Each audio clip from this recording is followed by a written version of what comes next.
नमस्कार साथियों, मैं Sushil Kumar, legal adviser ACI, आप सभी का स्वागत करता हूं हमारे इस वेबिनार में। जैसा आप सभी जानते हैं कि इस हफ्ते जो हम जिस टॉपिक को डिस्कस कर रहे हैं वो है राइट टू अरेस्ट पर्सन।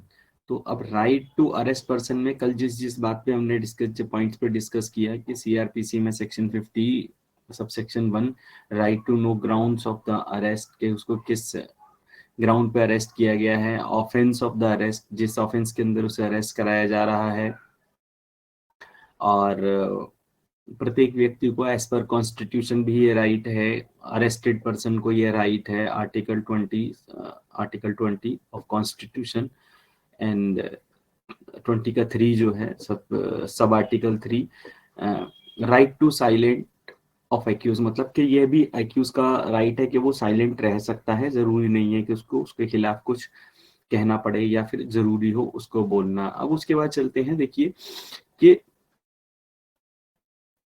जब भी कोई व्यक्ति अरेस्ट होगा तो उसको ऑफेंस बता दिया गया, इसलिए उसको अरेस्ट किया जा रहा है। तो जो पुलिस ऑफिसर है या फिर इंक्वायरी ऑफिसर है अरेस्ट करने वाला, यह भी मैंडेटरी है कि वह भी अपनी आइडेंटिटी बताएगा कि उसको कौन अरेस्ट कर रहा है। ऐसा नहीं है कि कोई भी व्यक्ति किसी को अरेस्ट करके ले जाए, पुलिस की यूनिफॉर्म में आए या फिर विदाउट यूनिफॉर्म में आए, अरेस्ट करके लेके चले जाए, तो ये भी बड़ी परेशानी हो जाती है। तो ये भी एक्यूज का अधिकार है कि उसको, अरेस्टेड पर्सन का अधिकार है कि उसको ये बात बताई जाए कि कौन व्यक्ति अरेस्ट कर रहा है और जो ऑफिसर उसको अरेस्ट कर रहा है उसकी डेजिग्नेशन क्या है। इसके साथ ही अरेस्टेड पर्सन को यह भी बताया जाना मैंडेटरी है कि जो उसके ऊपर ऑफेंस है, मतलब जिस ऑफेंस के अंतर्गत उसको अरेस्ट किया जा रहा है, वो बेलेबल ऑफेंस है या नॉन बेलेबल ऑफेंस है। यही सिर्फ यही कह देना आवश्यक नहीं है कि ऑफेंस बेलेबल है और नॉन बेलेबल नहीं, उसको इसका अर्थ भी बताना होगा कि बेलेबल ऑफेंस का अर्थ ये है कि आपको पुलिस कस्टडी से ही छोड़ दिया जाएगा यदि आप किसी जमानती को लेकर आ जाते हैं और बेल बॉन्ड भर देते हैं, और यदि नॉन बेलेबल ऑफेंस है तो उस पर बताया जाएगा कि आपको अब सिर्फ कोर्ट न्यायालय के द्वारा ही छोड़ा जा सकता है, आपको जितना जल्दी से जल्दी हो सके न्यायालय के समक्ष बेल एप्लीकेशन मूव करनी चाहिए रिलीज होने के लिए। इसके बाद आता है हमारी सीआरपीसी का जो सेक्शन 56 और 76 कहता है कि right to be taken before the magistrate without delay. इस सेक्शन का ये कहना है कि जो भी व्यक्ति है उसको अरेस्ट किया गया है तो ये उसका अधिकार है, फंडामेंटल राइट भी, और सीआरपीसी के अंदर भी मेंशन है सेक्शन 56 में कि प्रत्येक व्यक्ति, अरेस्टेड व्यक्ति को बिफोर मजिस्ट्रेट, मतलब मजिस्ट्रेट के समक्ष पेश किया जाएगा 24 घंटे के अंदर। जब से उसे अरेस्ट दिखाया गया है या उसको अरेस्ट किया, दिखाया गया नहीं, अरेस्ट किया गया है, तो जब से उसको अरेस्ट किया गया 24 घंटे के अंदर ही उसको मजिस्ट्रेट के सामने पेश करना होगा। और यदि किसी व्यक्ति को मजिस्ट्रेट साहब जेल भेज देते हैं, जिसे हम जुडिशियल कस्टडी का नाम देते हैं लॉ की लैंग्वेज में, तो उसको जेल भेज दिया जाएगा। और यदि पुलिस इंस्पेक्टर को आवश्यकता है उसकी पुलिस कस्टडी की, तो उसके लिए वह एक एप्रोप्रिएट एप्लीकेशन मूव करेगा बिफोर मजिस्ट्रेट, और बिफोर मजिस्ट्रेट उसके ऊपर डिसाइड करेंगे, उसे डिसीजन लेंगे कि क्या उसको पुलिस कस्टडी में भेजना है या फिर जुडिशियल कस्टडी में भेजना है। लेकिन दोस्तों, मैं आपको एक बात बताना चाहूंगा कि जब भी किसी व्यक्ति को पुलिस कस्टडी मांगने के लिए पुलिस के द्वारा एप्लीकेशन लगाई जाती है तो वो इंस्पेक्टर रैंक का पुलिस वाला होना मैंडेटरी है। ऐसा नहीं है कि कांस्टेबल जाके लगा देगा और उसको पुलिस कस्टडी मिल जाएगी, तो ये भी एक मैंडेटरी प्रोविजन है। उसके बाद आता है कि चलिए अब मजिस्ट्रेट के सामने पेश कर दिया, जेल चला गया। उससे पहले अगर हम थोड़ा सा देखते हैं तो एक अरेस्टेड पर्सन का ये भी अधिकार है कि उसको पहनने के लिए कपड़े भी दिए जाएंगे। यदि सपोज करो किसी व्यक्ति को इस हालात में अरेस्ट किया जाता है कि उसने कपड़े नहीं पहने हैं या फिर पहने हैं तो बहुत कम पहने हैं, सपोज करते हैं कि जैसे किसी व्यक्ति को रात को उसके घर पे रेड, मतलब रात को या फिर सुबह सुबह अर्ली मॉर्निंग उसके घर रेड करके उसको अरेस्ट किया गया, और जब उस व्यक्ति को अरेस्ट किया गया तो उस टाइम पे उसने सिर्फ इनर या कहें कि अपने अंदरूनी कपड़े पहने हुए थे।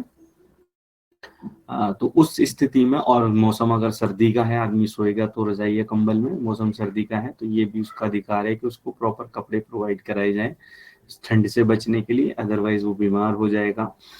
और सेकंड कि यदि वह पुलिस कस्टडी में है तो उसको प्रॉपर खाना दिया जाए। ऐसा नहीं है कि पुलिस कस्टडी में रखेंगे और उसको खाना पानी नहीं दिया जाएगा। ये भी एक एक्यूज पर्सन अरेस्टेड व्यक्ति का, अरेस्टेड पर्सन का अधिकार है कि उसको प्रॉपर खाना खिलाया जाए। इसके साथ ही एक्यूज पर्सन, जो अरेस्टेड पर्सन का, जैसे ही उसे पुलिस अरेस्ट करती है, यह भी अधिकार है कि वह किसी भी काउंसिल को, मतलब अपने लिए, अपने हित की रक्षा के लिए, अपने मुकदमे को लड़ने के लिए, या फिर अपने अरेस्ट के, जो उसका अरेस्ट हुआ है उसको देखने के लिए, या फिर बेल आउट होने के लिए, या फिर किसी और प्रोसीडिंग्स के लिए, ये उसका अधिकार है कि उसको एक वकील साहब अपॉइंट करने की परमिशन दी जाए। ये उसका फंडामेंटल राइट है, उसको वायलेट नहीं किया जा सकता।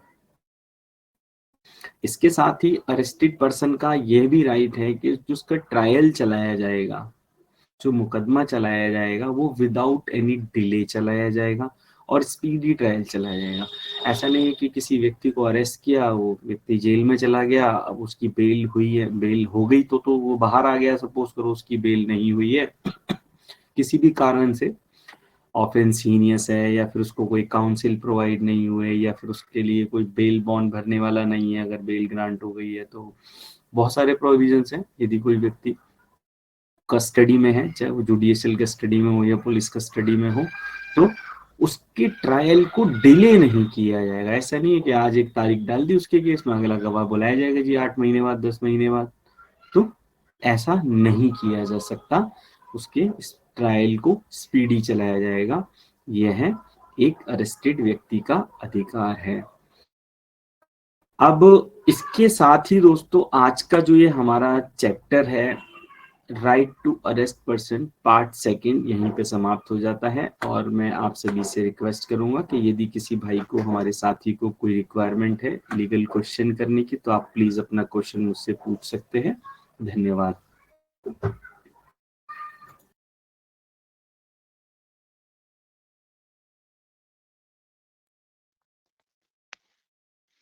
Hello,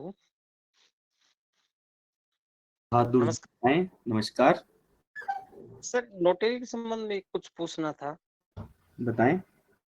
sir. नोटरी वो सेंट्रल और स्टेट दोनों का एक साथ रह सकता है क्या? नोटरी? जी सर। नहीं, एक्चुअली नोटरी तो देखो, जो नोटरी है उसको हाई कोर्ट अपॉइंट करता है। जी। तो जब हाई कोर्ट अपॉइंट करेगा तो वो अपनी ज्यूरिडिक्शन के लिए करेगा, सेंट्रल के लिए तो कर ही नहीं सकता। जी सर। तो वो तो स्टेट के लिए ही करेगा, तो आई थिंक उसका अपॉइंटमेंट सिर्फ स्टेट के लिए होगा। नहीं, मेरा ये कहना था, जैसे सर स्टेट के नोटरी हैं, जैसे मैं हूँ स्टेट का हूँ, तो फिर ये सेंट्रल में भी नंबर आ गया।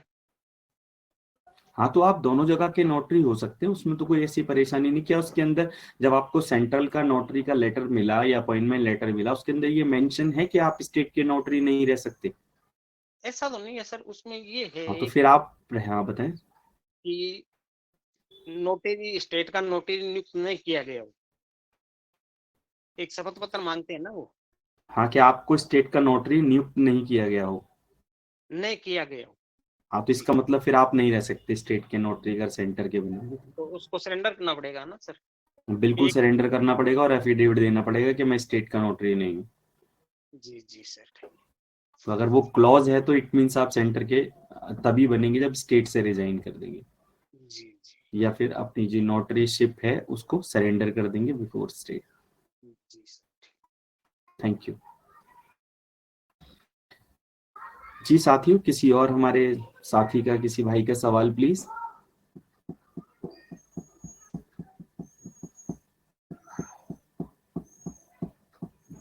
देखिए, मैं आप सभी को यह बताना चाहूंगा कि यदि आप अपनी क्वेरीज नहीं रखेंगे, अपने प्रश्न नहीं रखेंगे, तो हमें इस वेबिनार को जल्द ही बंद कर देना पड़ेगा, क्योंकि अननेसेसरी कैसे। जी राजकमल जी, बताएं प्लीज। सर, ये जो अभी आपने धाराएं बताई कि धारा 50 के अंतर्गत वो जो डिटेंशन करते हैं, किसी को कस्टडी में लेते हैं, तो ये अभी तो अब जैसे ये नया BNS और उसके अंदर तो चेंज हो गए होंगे अब।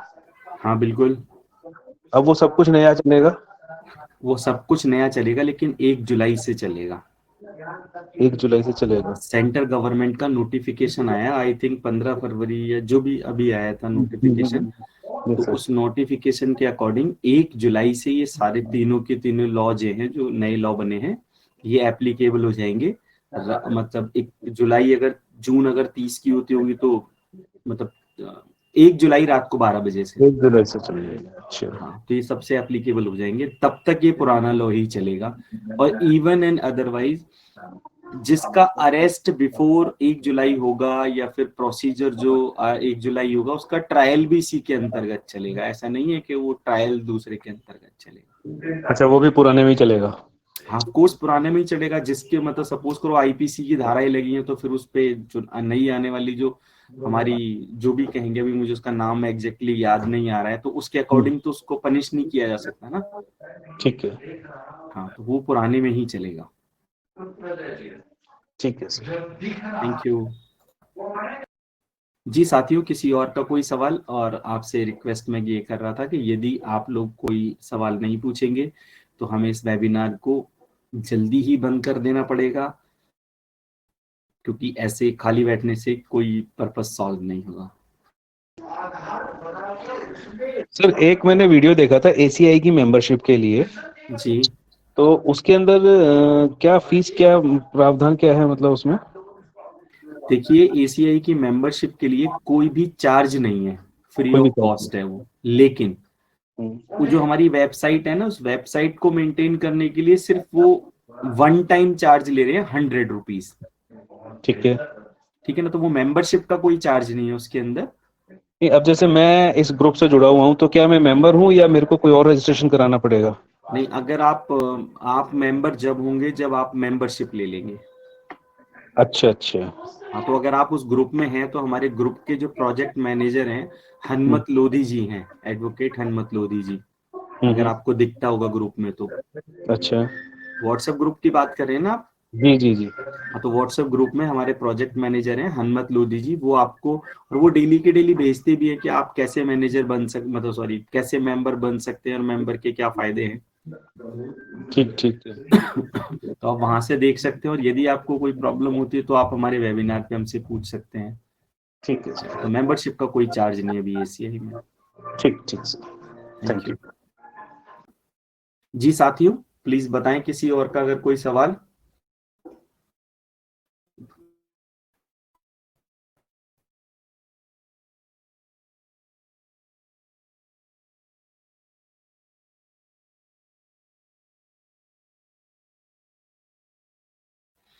चलिए साथियों, इसी के साथ फिर हम इस वेबिनार को यहीं पे समाप्त करने की आप सभी से इजाजत चाहेंगे, क्योंकि मुझे नहीं लगता किसी और हमारे साथी के पास कोई लीगल क्वेरी, लीगल क्वेश्चन है।